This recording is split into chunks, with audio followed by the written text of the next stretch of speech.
Modi economy में fail हो गया, नहीं तो economy fail, China fail. Subramanian Swamy ने मोदी को दिया 440 वोल्ट का तगड़ा झटका, चारों तरफ से फंस गए मोदी, मचा हड़कंप। प्रधानमंत्री नरेंद्र मोदी रूस और ऑस्ट्रिया की अपने 2 देशों की यात्रा संपन्न करने के बाद गुरुवार सुबह दिल्ली लौट आए। बता दें, प्रधानमंत्री मोदी विदेश यात्रा के दौरान बड़ी बड़ी बातें और अपनी उपलब्धियां गिनवाते हुए दिखाई दिए।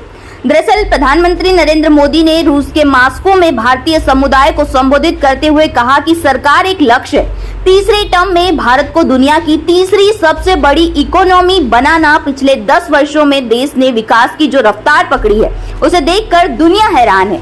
आप सभी ने देखा है, हम अपनी अर्थव्यवस्था को सिर्फ कोविड संकट से ही बाहर निकाल कर नहीं लाए, बल्कि भारत ने अपनी अर्थव्यवस्था को दुनिया की सबसे मजबूत इकोनॉमी में से एक बना दिया। इसी बीच अब भाजपा के फायरब्रांड नेता सुब्रमण्यम स्वामी ने अपनी ही पार्टी के मुखिया के खिलाफ मोर्चा खोल दिया है, जिससे मोदी की जुमलेबाजी सबके सामने उजागर हो गई है। दरअसल इस वक्त सोशल मीडिया पर भाजपा के कद्दावर नेता सुब्रमण्यम स्वामी का एक बयान वायरल हो रहा है, जिसमें वे ये कहते हुए दिखाई दे रहे हैं कि हमारी कमजोर अर्थव्यवस्था के लिए मोदी जिम्मेदार है। कोरोना में देश की जीडीपी 16% गिरी और अभी तक कोई सुधार नहीं हुआ। मोदी हर मामले में जीरो है। प्रधानमंत्री मणिपुर हिंसा पर बोलने को तैयार नहीं है। उन्हें विदेश यात्रा के बजाय मणिपुर का दौरा करना चाहिए। सबसे पहले आप उनका ये बयान सुनिए। मोदी मैं नहीं जानता हूँ, परंतु मैं तो मेरी राय है कि मोदी इकोनॉमी में फेल हो गया, तो इसीलिए उसको खड़ा नहीं होना चाहिए। मुझे छेड़ा नहीं बस तो नहीं तो इकोनॉमी फेल, चाइना फेल, और हमारी जो प्रांतों में जो गड़बड़ हो रही है उसमें फेल। और क्या इकोनॉमी में कौन सी चीज ठीक चल रही है? ये कहते हैं वो दुनिया की सबसे हाईएस्ट ग्रोथ रेट, ये कहाँ से? हमारी जो जीडीपी है वो कोरोना के टाइम में बहुत गिरी,